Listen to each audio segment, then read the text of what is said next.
తెలుగు సంస్కృతికి తలకట్టు, ఆకట్టుకునే పంచకట్టు, మూర్తీభవించిన తేజస్సు, భారతావని యశస్సు, ఆర్థిక వ్యవస్థకు నవ హవిస్సు, దేశమాతకు నిన్నటి నవ్య ఉషస్సు, దివాళా స్థితి నుంచి దేశాన్ని దివ్యంగా తీర్చిదిద్దిన దార్శనికుడు, భారత్ని అణుసత్తాక అగ్రరాజ్యంగా మార్చిన మహోన్నతుడు, ఆర్థిక సంస్కరణల పితామహుడు, ఏకధ్రువ ప్రపంచంలో మనమెలా నడవాలో నేర్పిన నిర్దేశకుడు, అపర చాణుక్యుడు, బహుభాషా కోవిదుడు, తెలుగు ధరిత్రి శతజయంతి పుత్రుడు, పాములపర్తి వెంకట నరసింహారావు, పివి నరసింహారావు.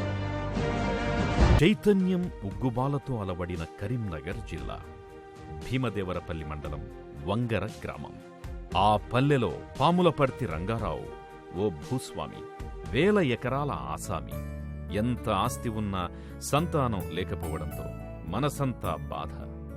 బంధువు ఒకరి సలహాతో వరంగల్ జిల్లా లక్నేపల్లిలో బంధువు సీతారామారావు కుమారుడు వెంకట నరసింహారావుని దత్తత తీసుకున్నారు. అల్లారు ముద్దుగా పెంచుకున్నారు. తండ్రి తేట తెలుగులో వినిపించిన బమ్మెర పోతనామాత్యుని భాగవత పద్యాలు, తరచూ గ్రామంలో ప్రదర్శించే పౌరాణిక నాటకాలు, వీధి భాగవతాలు ఆయనలో కళా సాహితీ పిపాసను పెంచాయి. బాలుడు పివి భీమదేవరపల్లి మండలం కటుకూరులో, వంగర దగ్గర, విల్లూరులో ప్రాథమిక విద్యాభ్యాసాన్ని కొనసాగించారు. ఆ తరువాత హనుమకొండ ప్రభుత్వ పాఠశాలలో హెచ్ఎస్సి చదివి హైదరాబాద్ సంస్థానంలోనే ప్రథమ శ్రేణిలో ఉత్తీర్ణులయ్యారు. జాతీయోద్యమం ఉవ్వెత్తున ఎగసిపడుతోన్న సమయమది. వందే మాతరం ఉద్యమం తెలంగాణ మాగాణాన్ని ఒక ఊపు ఊపివేస్తోన్న వేళ.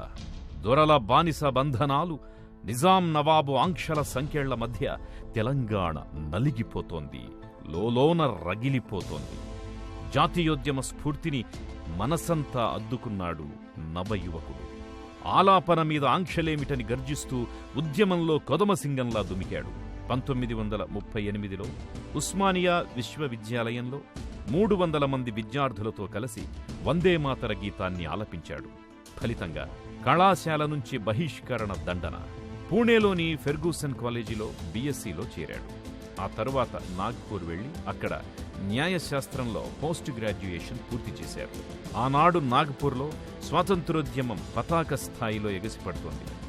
ఆయనలోని కథనోత్సాహానికి కొత్త ఊపునిచ్చింది. మహామహులైన నేతలతో కలిసి కార్యకర్తలు కథన రంగంలో దుమికిన దృశ్యాలు పీవీలో అణువణువు దేశభక్తిని నింపాయి, కర్తవ్యాన్ని ప్రబోధించాయి. నవోత్సాహంతో 1939 జాతీయ కాంగ్రెస్ మహాసభలకు హాజరయ్యారు. నేతాజీ సుభాష్ చంద్రబోసు లాంటి కాకలు తీరిన జాతీయ నేతల ప్రసంగాలు ఉర్రూతలుగించాయి. ఓవైపు రాజకీయాలు, మరోవైపు చదువు. పీవీ రెండింటినీ సమన్వయం చేసుకున్నారు. న్యాయవాద డిగ్రీ చేతికొచ్చింది. హైదరాబాదులో న్యాయవాదిగా సుప్రసిద్ధుడైన తెలంగాణ కాంగ్రెస్ నేత బూర్గుల రామకృష్ణారావు వద్ద జూనియర్గా చేరిన పీవీ వృత్తిలో ఓనమాలు దిద్దుకున్నారు. స్వామి రామానంద తీర్థ స్టేట్ కాంగ్రెస్ అధ్యక్షుడిగా వ్యవహరిస్తోన్న సమయమది. హైదరాబాద్ సంస్థానం భారత్లో విలీనం కోసం ఉద్యమించాలని పిలుపునిచ్చారు. సంస్థానమంతా ఉవ్వెత్తున ఉద్యమ జ్వాలలు ఎగిశాయి. సత్యాగ్రహ సమరనాదాలు మిన్నంటాయి. అయితే గమ్యం ఒక్కటైన పోరాట పంథాలో తేడాలొచ్చాయి.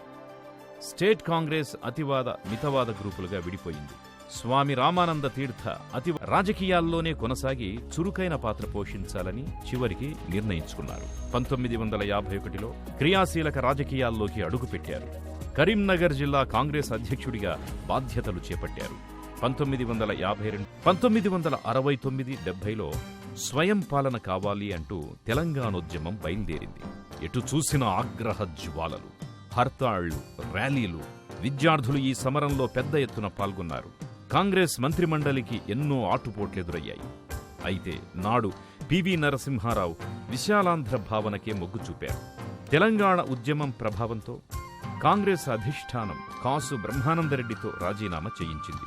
కాంగ్రెస్ అధినాయకత్వం ఆశీస్సులతో పివి నరసింహారావు 1971 సెప్టెంబర్ 30వ తేదీన ఉమ్మడి ఆంధ్రప్రదేశ్ ముఖ్యమంత్రిగా ప్రమాణ స్వీకారం చేశారు. ఇంతలో అనూహ్య పరిణామాలు చోటు చేసుకున్నాయి. పీవీకి ప్రతిఘటన ఎదురయ్యింది. ఆ సమయంలోనే సర్వోన్నత న్యాయస్థానం ఓ సంచలన తీర్పునిచ్చింది. తెలంగాణలో స్థిరపడిన ఆంధ్రుల అస్తిత్వానికి భంగం వాటిల్లేలా ముల్కీ సర్టిఫికెట్తో ఉద్యోగాలు చెల్లవని తీర్పునిచ్చింది. అందుకు నిరసనగా ఆంధ్ర ప్రాంత మంత్రులు రాజీనామా చేశారు. అధిష్టానం ఆదేశంతో 1973 జనవరి 13న పివి నరసింహారావు ముఖ్యమంత్రి పదవికి రాజీనామా చేశారు. హైదరాబాదు నుంచి హస్తినాపురి పయనం. పివి నరసింహారావు రాష్ట్ర రాజకీయాల నుంచి దాదాపు వైదొలిగారు. 1974లో పివి నరసింహారావు ఏఐసిసి ప్రధాన కార్యదర్శిగా నియమితులయ్యారు. 1977 లోక్సభ ఎన్నికలు. కాంగ్రెస్ వ్యతిరేక ప్రభంజనంలో ఇందిరాగాంధీ రాయబరేలీలో ఓడిపోయారు. సంజయ్ గాంధీ అమేథీలో ఓటమిని చవిచూశారు. దేశమంతా కాంగ్రెస్ ఓడిపోయినా దక్షిణాది కాంగ్రెస్కి అండగా నిలిచింది. ఆ ఎన్నికల్లో పివి నరసింహారావు హన్మకొండ లోక్సభ స్థానం నుంచి లోక్సభకు ఎన్నికయ్యారు. కాంగ్రెస్ చీలిపోయింది.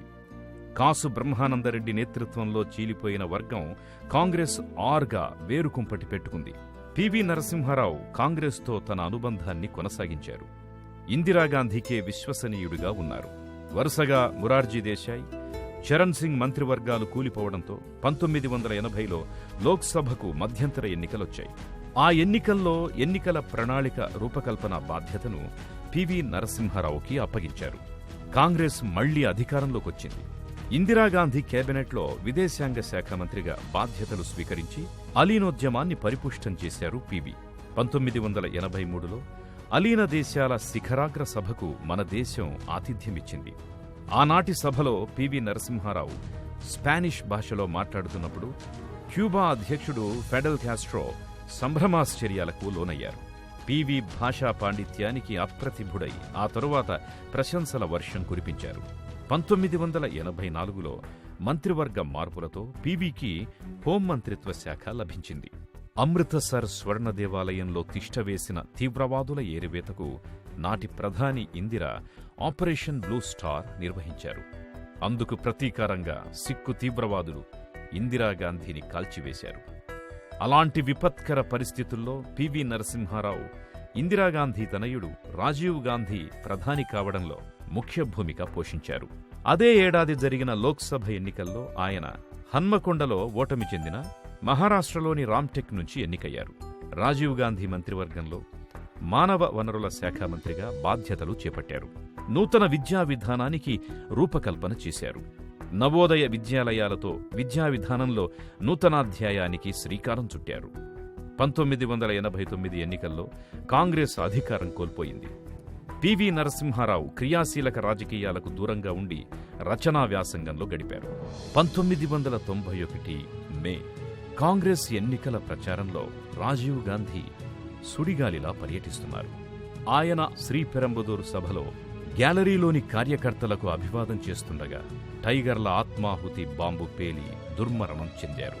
1991 లోక్సభ ఎన్నికల్లో కాంగ్రెస్ నేతృత్వంలో మైనార్టీ మంత్రివర్గం ఏర్పడింది.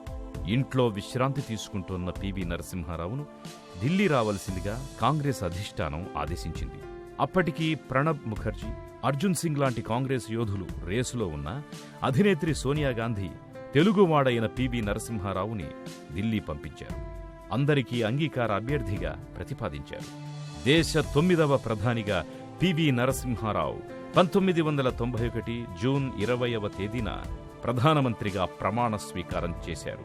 తొలిసారి ఒక దక్షిణ భారతీయుడు, అది తెలుగుదనం మూర్తీభవించి తెలుగు సంస్కృతికి తలకట్టులా ఆకట్టుకునే రూపంలో ఉన్న పివి ఆ విధంగా దేశ ప్రధానయ్యారు. పివి నరసింహారావు ప్రధాని అయిన సమయం ఒక సంధికాలం. సరిగ్గా అటువంటి సంధికాలంలో లౌక్యం, దౌత్యనీతులు, విదేశాంగ విధానాలు, ఆర్థిక సంస్కరణలపై అవగాహన ఉన్న పివి నరసింహారావు భారత ప్రధానమంత్రి అయ్యారు. ప్రత్యేక పద్ధతిలో విదేశాంగ విధానానికి రూపకల్పన చేసుకోవలసి వచ్చింది. ఒకవైపు చైనా సామ్యవాద మంత్రం జపిస్తూనే మార్కెట్ ఆర్థిక విధానాలను చేపట్టిన తీరు పివి నరసింహారావుని ఆకట్టుకుంది. దృక్పథం వేరైనా మావో సేటుంగ్ తర్వాత చైనాలో అంతటి ప్రతిభావంతుడు డెంగ్ జియావో పింగ్ చైనాను ఎర్రజెండా నీడనే సంస్కరణల బాట పట్టించడం ఆకట్టుకుంది.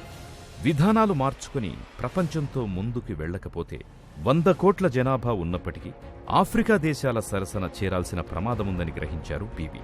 దేశంలో పరిశ్రమలు స్థాపించాలంటే లైసెన్స్ కోటా రాజుంది. దేశం కోసం పరిశ్రమలు పెట్టాలని ఎవరైనా దేశభక్తితో వచ్చినా నిరాశ నిస్పృహలు, కార్యాలయాల్లో వేధింపులు, లంచాలు, వేళ్లూనుకున్న అవినీతి. ఈ విధానాలు మార్చడానికి పీవీ నడుం బిగించారు. రిజర్వ్ బ్యాంక్ మాజీ గవర్నర్, ఆర్థిక వ్యవస్థకు ఆపరేషన్ చేయడంలో అపార అనుభవం గడించిన డాక్టర్ మన్మోహన్ సింగ్తో పాటు మరికొందరు అధికారులను ఒక బృందంగా ఏర్పాటు చేసుకున్నారు. వంగర నుంచి ఢిల్లీ పీఠం వరకు ఎదిగిన పీవీ రాజకీయ ప్రస్థానంలో ఎన్నో మైలురాళ్లు ఉన్నాయి. 1939 త్రిపుర కాంగ్రెస్ మహాసభలకు హాజరు కావడంతో ఆయన రాజకీయ జీవితానికి నాంది ప్రస్తావన జరిగింది. 1952లో కరీంనగర్ జిల్లా కాంగ్రెస్ కార్యదర్శిగా చేశారు. అదే సమయంలో హైదరాబాద్ స్టేట్ కాంగ్రెస్ కార్యదర్శిగా బాధ్యతలు నిర్వహించారు. 1957-77 వరకు శాసనసభలో మందని నియోజకవర్గానికి ప్రాతినిధ్యం వహించారు. 1958 నుంచి 60 వరకు పబ్లిక్ అకౌంట్స్ కమిటీ సభ్యునిగా, 1960-61లో విద్యా ప్రాంతీయ కమిటీ చైర్మన్ హోదాలో పనిచేశారు. 1962లో నీలం సంజీవరెడ్డి మంత్రివర్గంలో న్యాయ జైళ్లు శాఖ మంత్రిగా వ్యవహరించారు. 1964-67 అధికార భాషా సంఘ సభ్యునిగా కొనసాగారు. 1974లో ఏఐసీసీ కార్యదర్శి కావడంతో కొత్త ఢిల్లీ రాజకీయ కార్యక్షేత్రం అయింది. 1977లో హన్మకొండ నుంచి లోక్సభ సభ్యునిగా ఎన్నికయ్యారు. 1988లో కేంద్ర ఆరోగ్య కుటుంబ సంక్షేమ మంత్రిగా బాధ్యత నిర్వర్తించారు. అదే ఏడాది విదేశాంగ మంత్రిగా పనిచేశారు. 1989లో మహారాష్ట్రలోని రామ్టెక్ నియోజకవర్గం నుంచి లోక్సభలో ప్రాతినిధ్యం వహించారు. 1991లో అఖిల భారత కాంగ్రెస్ కమిటీ అధ్యక్షునిగా నియమితులయ్యారు. 1991లో నంద్యాల లోక్సభ స్థానానికి జరిగిన ఉప ఎన్నికలలో ఘన విజయం సాధించారు. 1996లో ఒడిశాలోని బరంపురం లోక్సభ స్థానం నుంచి లోక్సభ సభ్యులుగా ఎన్నికయ్యారు. మహామనిషి ఆర్థిక సంస్కరణలతో మన దేశాన్ని అగ్రరాజ్యాల సరసన నిలిపిన పీవీ నరసింహారావుకు భారతరత్న పురస్కారం ప్రకటించి సముచితంగా గౌరవించాలని ఎందరో ప్రముఖులు కేంద్ర ప్రభుత్వానికి విజ్ఞప్తి చేశారు. 1991లో కొత్త పారిశ్రామిక విధానాన్ని కేబినెట్లో ప్రవేశపెట్టి చర్చకు తెచ్చారు. సోనియా కోటరీలో ఆమెకు అత్యంత విధేయుడు అర్జున్ సింగ్ లాంటి కాంగ్రెస్ నేతలు తీవ్రంగా వ్యతిరేకించినా నరసింహారావు సంస్కరణల పదాన్ని వీడలేదు. తన దృక్పథాన్ని మార్చుకోలేదు. లైసెన్స్ కోటా రాజుకి చరమగీతం పాడాలని గట్టిగా నిశ్చయించుకున్నారు పీవీ. ఆర్థిక సంస్కరణలకు శ్రీకారం చుట్టారు. మార్కెట్ ఆధారిత ఆర్థిక వ్యవస్థ కోసం, పారిశ్రామిక అభివృద్ధికి, ఉద్యోగ ఉపాధి కల్పనకు పీవీ సరళీకరణ ఆర్థిక విధానాలను తీసుకొచ్చారు. ఇందిరాగాంధీ విధానాలను, రాజీవ్ గాంధీ విధానాలను నిర్ద్వందంగా తిరస్కరించి పక్కన పెట్టి తనదైన ముద్ర వేశారు. అయితే తాను వారిని వ్యతిరేకిస్తున్న భావాన్ని కల్పించకుండా నేనిలా చేయబోతున్నాను అని తెలివిగా చెప్పి ఒప్పించారు.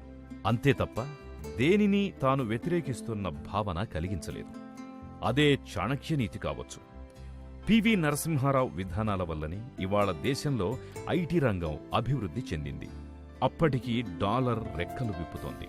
రూపాయి రోజురోజుకు పాపాయి అవుతోంది. మన దేశ ఆర్థిక వ్యవస్థ కుదేలవుతోంది. మండల్ కమిషన్ రాజేసిన గొడవలు తగ్గి దేశం చల్లబడిన వేళ.